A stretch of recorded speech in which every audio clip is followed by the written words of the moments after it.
Bom dia, gente. Vamos dar prosseguimento ao nosso trabalho aí de pedologia, tá? De conservação de solos, né, na área de sustentabilidade. Lembrando sempre que o solo é um recurso natural não renovável, então a gente tem que estar sempre preocupado em criar estratégias de reduzir impactos ambientais no solo. E agora a gente vai trabalhar com como calcular a inclinação de uma encosta para a gente fazer terraço, para a gente medir lá o grau erosivo, né, para a gente construir, ter a necessidade de construção de curva de nível, né, como é que a gente vai fazer isso. Então, eu vou mostrar para vocês como se calcular isso, tá bom? Então, vamos fazer o seguinte, vamos voltar aqui, deixa eu compartilhar com vocês a tela. Vamos voltar aqui ao assunto erosão, tá? Que é um assunto sempre muito pertinente. E lembrar aqui de dois conceitos importantes, tá? A erosividade e a erodibilidade, tá? Então, olha só, a erosividade como eu já falei anteriormente para vocês, é a capacidade de intensidade de diferentes agentes geológicos, né? Seja chuva, gelo, vento, rios, mares, em promover erosão, tá? Principalmente chuva. Ou seja, é a capacidade das intempéries da natureza, das forças da natureza, em gerar erosão, em gerar perda de sedimentos do solo, tá? Gerar perda de materiais sólidos do solo. A gente tem como evitar que isso aconteça? Não, a gente pode diminuir, tá? Por exemplo, no caso do vento, a gente pode fazer ali um bloqueio do vento, a gente pode fazer ali uma cerca viva, né, para reduzir a força do vento, dos rios, a gente pode proteger as margens dos rios para evitar que eles transbordem menos, né? Algumas estratégias a gente pode fazer, mas outras não, tá? É claro que, por exemplo, uma chuva muito forte, ela pode ser provocada por mudança climática, sim, mas se for uma chuva muito forte natural, a gente não tem muito o que fazer, não é verdade? Agora, no caso aqui da erodibilidade, que é a capacidade do solo de ser erodido, né? Isso a gente pode interferir um pouco, tá? Como a gente pode interferir? A gente pode colocar mais matéria orgânica no solo, que reduz o processo erosivo. A gente pode criar uma resiliência maior do solo em relação ao processo erosivo, né? Aquela resiliência, essa capacidade do solo de voltar ao que era ou diminuir a pressão do ambiente sobre ele, tá? E uma das estratégias que se faz hoje na agricultura, quando você vai trabalhar com solo, é o plantio em curva de nível, tá? Lembrando aí sempre que uma curva de nível é uma linha isométrica, né? Ela tem pontos de mesma altitude, tá? Então, o que acontece? Você traça essas curvas de nível, né? Você vai usar um equipamento que a gente vai chamar aqui de teodolito, tá? Equipamento que o topógrafo usa, né? O engenheiro agrônomo usa bastante, geógrafos, arquitetos usam. Esse equipamento ele vai medir lá os ângulos verticais, horizontais e vai também marcar as curvas de nível, tá? Então, à medida que ele marca essas curvas de nível, tá, você vai plantar nessa linha. Por quê? Porque à medida que você planta nessa linha, na hora que vier a chuva, a água ela vai escoar pela encosta mais lentamente. E à medida que ela escoa pela encosta mais lentamente, a capacidade da água de infiltrar no solo será maior. Então você aumenta a capacidade do solo de absorver água, você reduz a velocidade da água escoada na encosta, tá? E por sua vez, se você reduz o volume de água que está sendo escoado superficialmente, né, você reduz a erosão laminar. Você está reduzindo lá o runoff, né, que é o escoamento aí da água na superfície, e obviamente você reduz também a erosão laminar, tá? Então essa é uma estratégia muito importante. Não se planta se não for em curva de nível, tá? Não existe hoje plantio hoje na agricultura moderna, na agricultura familiar, sem que seja em curva de nível. Você tem que plantar contra o sentido do maior declive, tá? Uma outra estratégia que se utiliza, tá? Vamos lembrar aqui, que o pessoal lembra bastante, que é o plantio em terraços, tá? Agora, o que seria o terraço? Qual a diferença entre terraço e curva de nível? Terraço você vai gastar mais dinheiro, Você vai ter que pegar o trator lá e fazer esses degraus aqui na encosta, tá? E que vão gerar, teoricamente, os mesmos resultados do plantio em curva de nível, tá? Ou seja, vai reduzir a velocidade da água escoada, vai reduzir a erosão laminar, vai aumentar a taxa de infiltração de água no solo e, por sua vez, lá, como determinante, vai reduzir o processo erosivo, né? Fazendo com que o solo seja mais protegido. O problema dos terraços é que, além deles serem mais caros, dependendo do grau de inclinação na encosta, nem vale a pena fazer terraço, tá? Porque pode ser perigoso. Se você fizer o terraço errado, numa chuva muito forte, esse terraço pode se romper e isso pode gerar um processo erosivo ali catastrófico, tá? Então, quando é que a gente pode observar se vale a pena ou não a produção de um terraço, tá? É quando a gente calcula a inclinação do terreno na encosta, tá? Então, eu vou mostrar aqui para vocês duas formas de calcular a inclinação do terreno na encosta, tá? Isso aqui é um assunto que o pessoal da cartografia estuda, que os engenheiros estudam, os geógrafos também. Então, eu vou disponibilizar para vocês aqui, ó. Olha só, como é que a gente calcula a inclinação do terreno.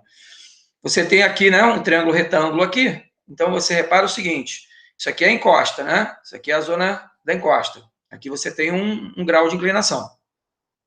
Aqui é a altura, entre esse ponto aqui mais alto e esse ponto aqui mais baixo, certo? Então, aqui é a distância vertical. Aqui é a distância real do terreno, tá? Entre esse ponto aqui, mais alto, e o ponto mais baixo. E aqui embaixo, a gente tem a distância horizontal. O que seria a distância horizontal? A distância horizontal é o seguinte, você tem lá um mapa topográfico, que usa a curva de nível, e você calcula a distância entre dois pontos, tá? Entre uma curva e outra, por exemplo.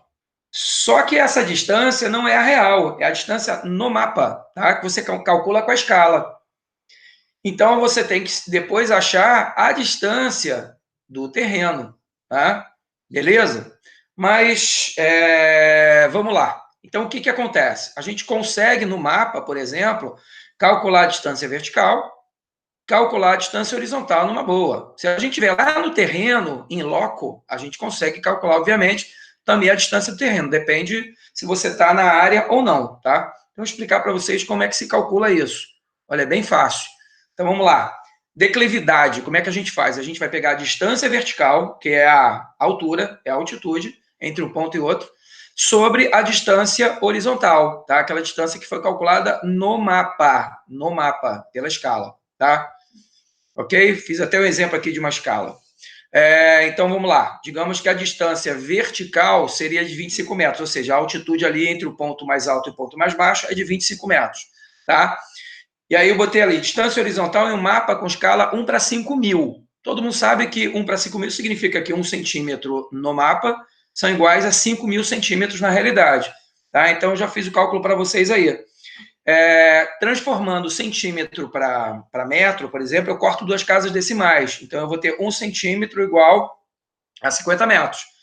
Se são 3 centímetros, eu criei aí uma hipótese de 3 centímetros, em um ponto entre o ponto mais alto e o ponto mais baixo, nós vamos ter aqui 200 metros. Eu botei até errado aqui, gente, não é 3 centímetros aqui, é 4 centímetros, perdão. Então, ó, são 4 centímetros. Então, 4 centímetros são 200 metros, tá? Na realidade espacial. Então, esquece os 3 centímetros. Ó, 50 centímetros, desculpa, 50 metros vezes 4, 200 metros, tá? Na realidade espacial, ok? E aí, o que acontece?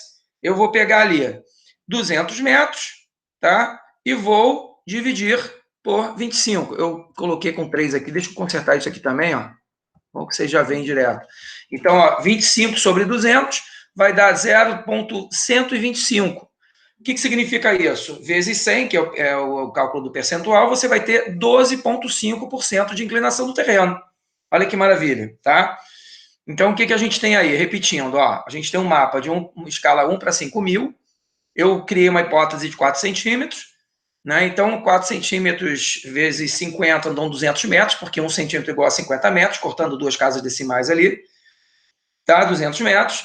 E aí a gente vai pegar lá a altitude, né, que é a distância vertical, sobre a distância horizontal, que vai dar 0,125 vezes 100, 12,5 é a inclinação, tá? Então, aquela inclinação é de 12,5%, certo? Essa inclinação é acentuada? Não, não é muito acentuada, tá? Inclinações muito acentuadas é temerário, é perigoso você construir terraço, porque aumenta a velocidade da água escoada e pode romper o terraço. Então, o terraço tem que ser muito bem feito, né? Obviamente, gasta-se mais dinheiro, tá? Então, o cálculo o plantio em curva de nível é o mais adequado, tá?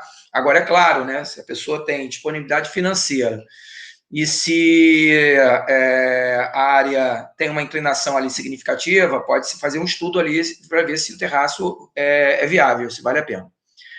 Uma outra forma da gente calcular a inclinação do terreno é usando um equipamento como esse aí, que se vocês olharem, ó, eu tenho aqui no fundo aqui, ó, eu fiz uma aqui de bambu para ficar um material bem leve, tem um pêndulo ali no fundo. Então o que acontece? Você coloca isso aqui no terreno, tá? À medida que você coloca isso no terreno, esse pêndulo aqui ele vai sair desse centro aqui, certo? E aí o que você faz? Você levanta esse equipamento, que é chamado de pé de galinha, pelo pessoal do campo, você levanta esse equipamento até ele ficar aqui no centro. E aí a distância, digamos, por exemplo, que esse lado aqui esteja na parte mais alta e esse lado aqui na parte mais baixa. Então, o que acontece? Para esse pêndulo ficar aqui no centro de novo, ele vai ter que ser levantado. Então, você calcula a distância entre esse ponto aqui e o chão do terreno até que o pêndulo fique no centro, tá? E aí você calcula, vai ter alguns centímetros aqui, ok? E aí você vai fazer isso na linha reta, e aí você vai fazer 5 medições, tá? Seguidas, tá? 5 medições consecutivas ali. E aí o que a gente chega? Vamos lá, criei lá uma situação aqui hipotética, tá? Calculando a inclinação do terreno usando o pé de galinha. Então eu fiz 5 leituras ali do terreno com o equipamento. Tá? O que eu faço com essas 5 leituras? Elas estão aqui embaixo. Ó. Na primeira eu fiz 22 centímetros, na segunda foram 18 centímetros, na terceira 16 centímetros, na quarta 24 centímetros e na quinta 15 centímetros. Você soma todas essas medidas, que vai dar aqui 95, tá? E aí depois você multiplica essa soma por 5, tá? São 95 centímetros ou 0,95 metros. Vezes 5 dá 4,75 metros, certo? Ou 0,475 centímetros. Muito fácil, tá? Se a gente transformando para metro, a gente já sabe qual é a inclinação do terreno. A inclinação do terreno é 4,75, certo? Então, se o terreno inclinou 4,75 metros, é porque você tem, o somatório dessa inclinação é de 4,75 metros, é porque você tem 4,75 percentuais de inclinação, certo? Vocês veem que é bem tranquilo, é bem simples. E tudo isso para quê, gente? Tudo isso para evitar isso aqui, ó.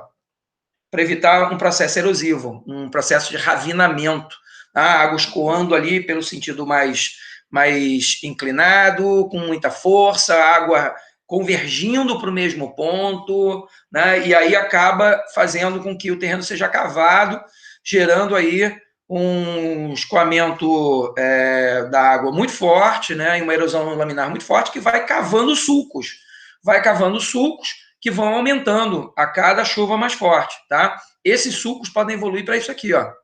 Esses sulcos podem evoluir para voçorocas, áreas imensas destruídas. E uma vez que isso aconteceu, é muito difícil evitar o processo, tá? Então, vamos ficar por aqui. Na próxima aula, a gente dá uma olhada aí no processo de formação da voçoroca e também... Opa! Deixa eu voltar aqui. Opa! E a gente vai ver que a formação de uma voçoroca não é só por erosão laminar, a gente vai ver outras formas também de processos erosivos. Valeu, gente. Um abraço.